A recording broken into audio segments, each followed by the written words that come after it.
Introducing the Current Affairs Workbook. It is an activity-driven learning comprising summaries, quick facts, MCQs, true-false statements, mains practice questions, and ethics case studies, consolidated into a comprehensive workbook. Dive into our monthly magazine summary, a concise overview capturing key insights, events, and trends of the month. Unlock the power of our Quick Facts block, your rapid reference toolkit with essential facts, figures, and critical statistics. Experience our dynamic activities like MCQs and true-false statements to subjective questions and ethics case studies that refine your analytical thinking and articulation skills. Track your progress with our dedicated self-evaluation page, your personal growth monitoring and improvement tool.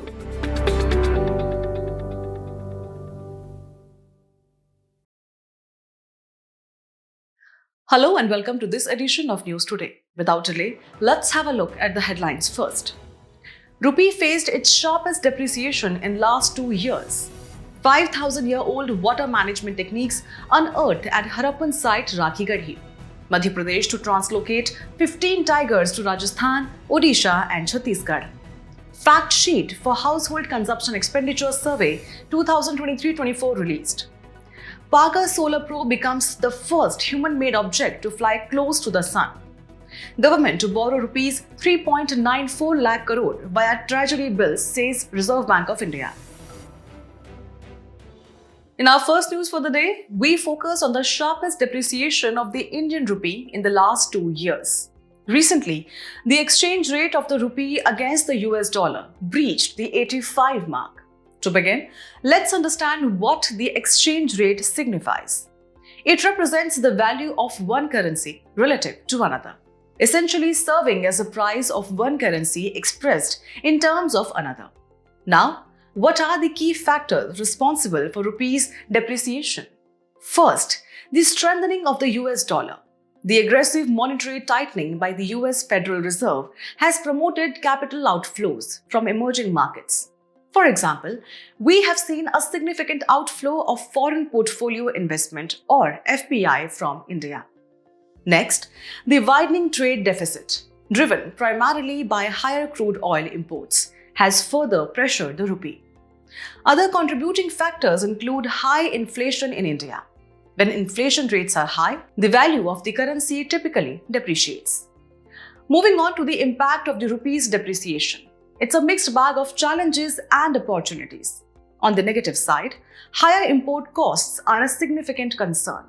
A weaker rupee makes imports, particularly crude oil, more expensive, leading to a further widening of the trade deficit. Additionally, it increases the cost of foreign debt and puts more pressure on inflation. But there are also positive effects. A depreciating rupee can boost exports as goods and services become more competitive in international markets due to lower prices in dollar terms. It also benefits NRIs sending money back home as they get a higher value for their remittances. So what can be done to stabilize the rupee? Several measures can be taken, such as direct dollar sales to increase the supply of USD in the market, supporting the rupee's value. Foreign exchange swaps, where the RBI uses buy-sell swaps to inject or absorb dollar liquidity without significantly depleting forex reserves. And finally, attracting foreign investments through policy incentives such as tax benefits to encourage FDI and portfolio inflows. The depreciation of the rupee is a critical economic development, and how it's managed will have a significant impact on India's financial stability. In a fascinating discovery at the Harappan site of the Rakhigarhi, archaeologists have unearthed water management techniques that date back 5,000 years. This ongoing excavation has revealed a water storage area between mounds with an estimated depth of 3.5 to 4 feet, showcasing the Harappan civilization's advanced understanding of water management. Adding to the intrigue, a dried riverbed of the Chautang River, also known as the Drishdwiti River, has been discovered at the site. Now, let's delve into the water management practices of the Harappan civilization, which set an impressive example of ancient hydraulic engineering. The Harappans had an elaborative drainage system, In major cities, underground drains were constructed with precisely laid bricks, connecting houses to wider public drains for sewage disposal. Moving to Lothal in Gujarat, small bunds were built by the local people to store rainwater for irrigation and drinking purposes.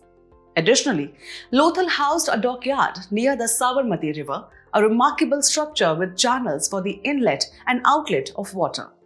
At Dholavira, Gujarat, archaeologists have found channels and reservoirs built entirely of stone, designed to store fresh rainwater or divert water from nearby rivulets.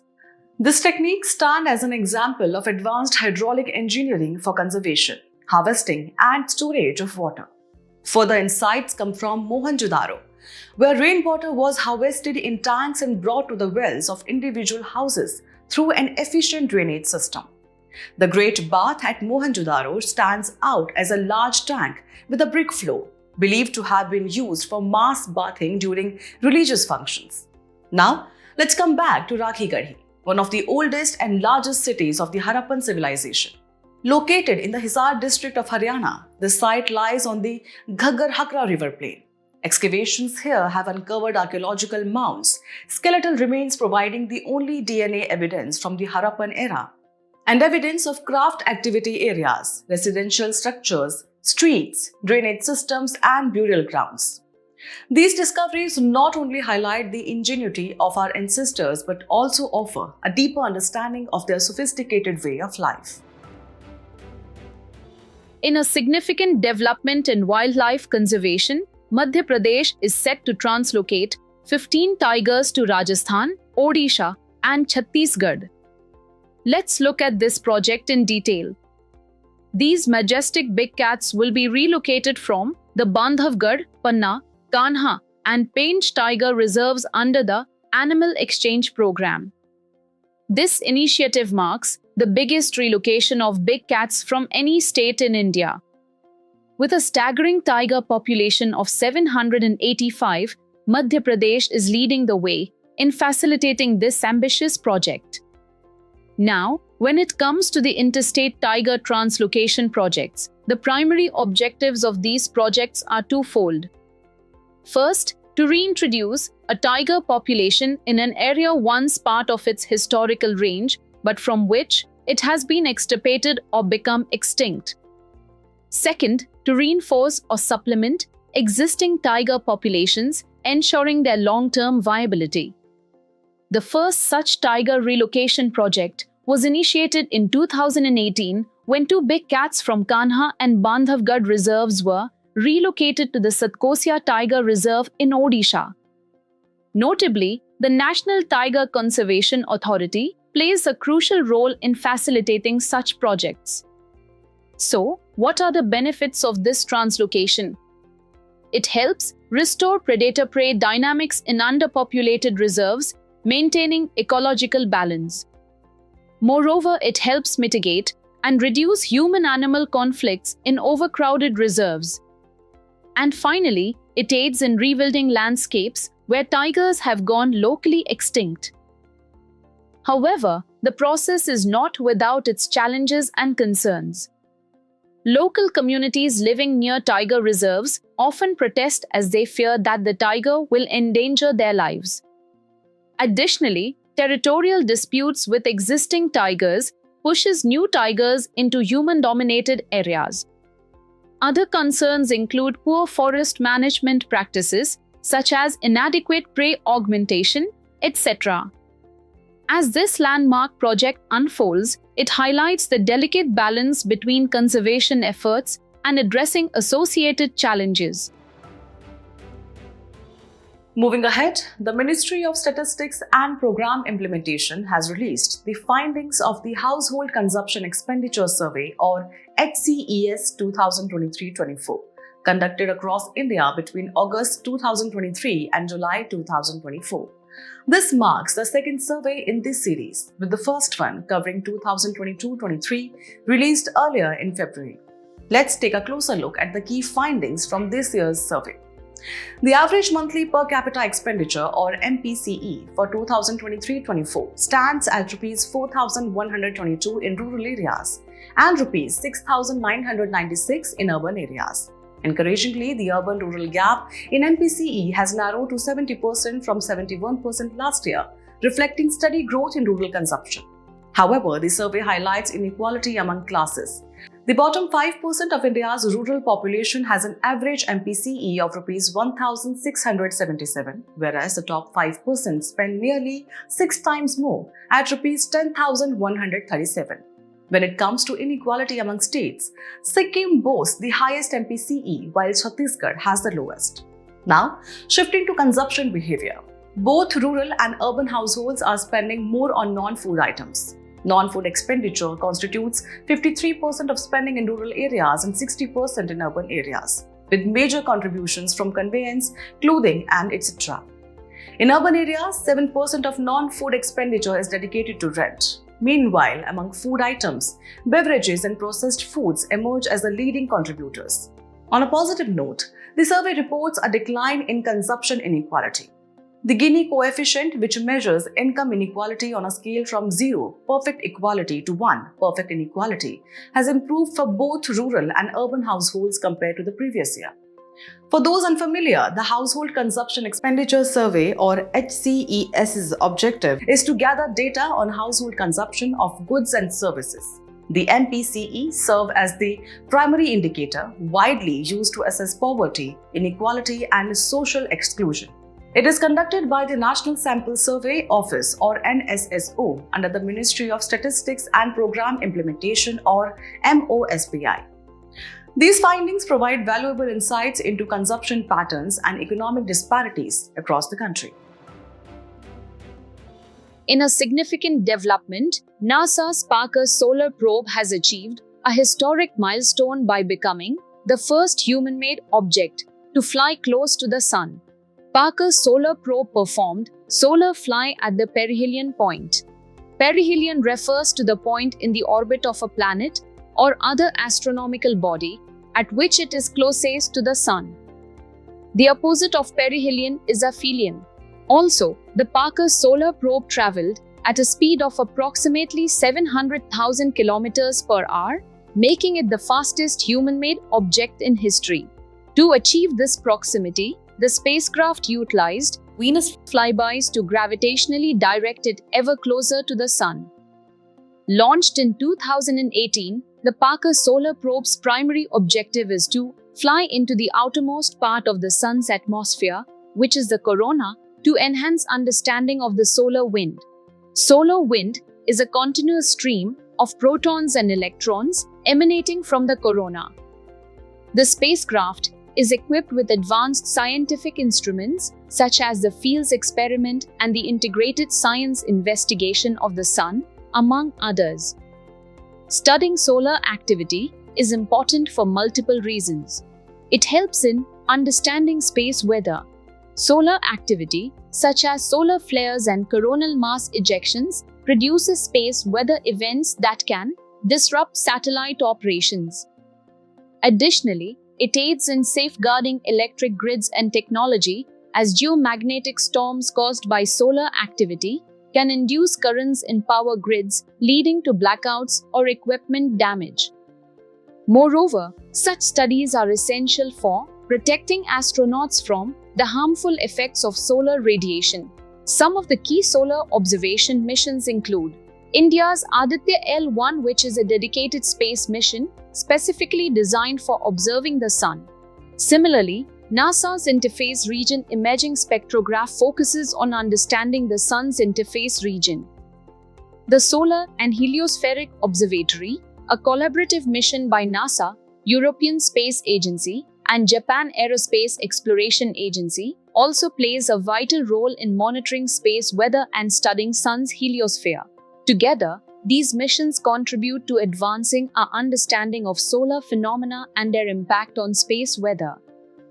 In conclusion, NASA's Parker Solar Probe marks a groundbreaking step in unraveling the mysteries of the Sun, paving the way for advancements in solar science and space weather prediction. Moving on, a major update has emerged from the Reserve Bank of India. The government plans to borrow 3.94 lakh crore rupees through treasury bills or T-bills as per the latest calendar issued by the RBI. T-bills are one of the key instruments in the government securities market. Let's understand the broader framework of the government securities market in India. Government security is a tradable instrument issued by the central or state governments acknowledging the government's debt obligations. These securities are issued by the Reserve Bank of India through auctions conducted on its electronic platform, eKuber. The Public Debt Office of the RBI serves as the registry and depository for these securities. The market sees participation from commercial banks, primary dealers, insurance companies, cooperative banks, regional rural banks, mutual funds, and even retail investors under the non-competitive bidding section. Investing in government securities offers several advantages. These instruments are risk-free gilt-edged investments with no risk of default and provide maximum safety due to the sovereign guarantee. They are easy to sell in the secondary market, ensuring liquidity for investors. Additionally, they can be used as collateral for loans, adding to their utility.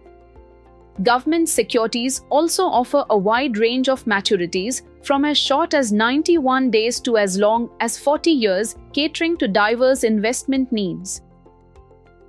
Government securities are categorized into two types based on their maturity periods. First, short-term securities with original maturities of less than a year, such as treasury bills. These are money market and short-term debt instruments issued by the Government of India. Treasury bills are zero-coupon securities, meaning they pay no interest but are issued at a discount and redeemed at face value upon maturity. They come in three tenors, namely 91 days, 182 days, and 364 days.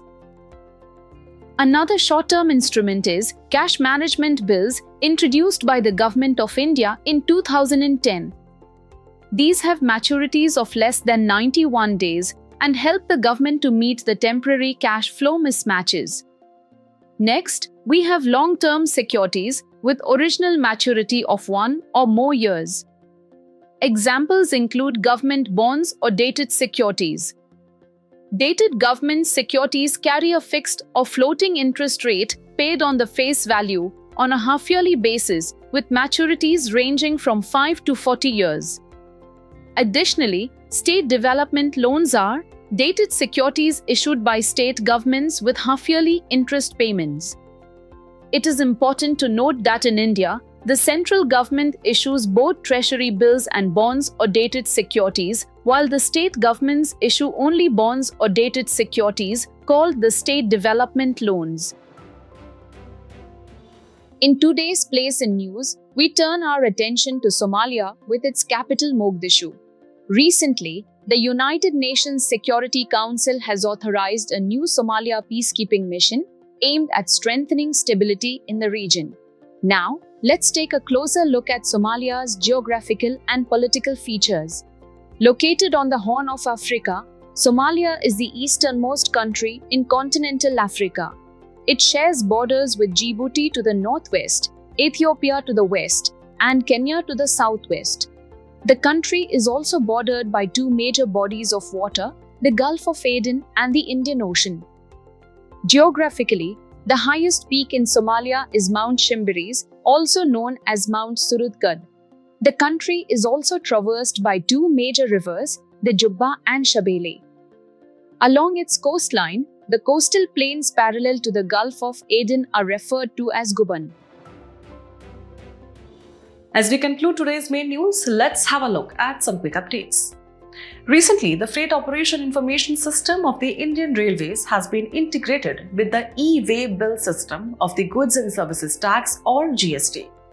The e-way bill is a document required to be carried by a person in charge of the conveyance carrying goods of value exceeding Rs 50,000. It is mandated by Section 68 of the Goods and Services Tax Act. The RBI has allowed prepaid payment instruments or PPIs holders to make and receive UPI payments through third-party mobile applications. PPIs are instruments that facilitate the purchase of goods and services, conduct of financial services, enable remittance facilities, etc. against the value stored therein. Recently, the Rajasthan government introduced the MSAN 2024 policy for sustainable construction and infrastructure. MSAN is produced by crushing rocks or quarry stones, serving as a substitute for river sand in concrete construction. Among its advantages, MSAN does not contain organic and soluble compounds that affect the setting time and properties of cement. The Department of Biotechnology or DBT hosted a webinar series on biomanufacturing and biofoundry initiatives with the theme Biomanufacturing of Enzymes. It is a critical domain under the Bio-E3 or Biotechnology for Economy, Environment and Employment policy. Enzymes are biological catalysts that accelerates the rate of a specific chemical reaction in the cell. The US Food and Drug Administration proposes new testing rules to ensure cosmetics are asbestos-free. Asbestos is a group of naturally occurring mineral fibers. There are 6 main forms of asbestos, and the main form in current use is chrysotile or white asbestos. A key property of asbestos is its resistance to heat and corrosion. Recently, strong western disturbances brought snow to parts of Himachal Pradesh, Uttarakhand, causing changes in the weather. Western disturbances are extratropical storms or low-pressure systems originating in the Mediterranean region that bring winter rain to the northeastern parts of the Indian subcontinent. PM CARES or Prime Minister's Citizen Assistance and Relief in Emergency Situations Fund received Rs 912 crore in 2022-23 as per the latest audited accounts. PM CARES Fund is a public charitable trust under Registration Act 1908. It does not use government budget allocations. Recently, Prime Minister distributed over 50 lakh property cards under the Swamitva scheme. Swamitva or Survey of Villages and Mapping with Improvised Technology in Village Areas scheme is a central sector initiative by the Ministry of Panchayati Raj. Its objective is to establish clear property ownership in rural inhabited or Abadi areas. Before we sign off, let's challenge your understanding in today's installment of Test Your Learning.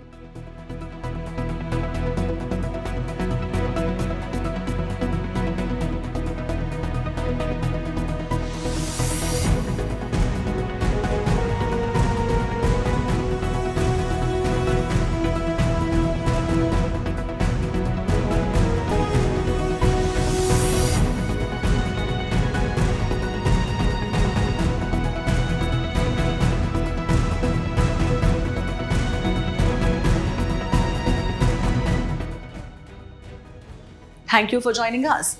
We hope you found this episode of News Today engaging. For the solutions to the quiz and to access the PDF version of News Today, remember to visit the provided links in the description below.